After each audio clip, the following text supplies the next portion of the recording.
Անցնող տարին ազգիս համար լի էր տագնապալի իրադարձություններով, հասարակության մեջ տեղ գտած պառակտումներով, ատելության ու անհանդուրժողության դրսևորումներով։ Ցավոք, նոր տարի մուտք են գործում նաև հայոց եկեղեցու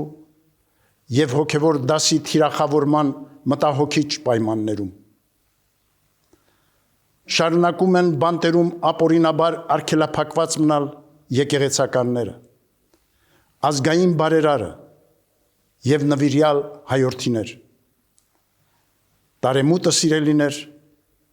հրավեր է նորոգվելու, վանելու մեր կյանքից մերժելի իրողությունները, սրբագրելու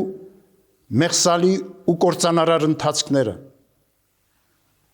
դադարեցնելու եղբայրադավության քայլերը, իսպառ բացառելու ատելությունն ու թշնամանքը, անհանդուրժողության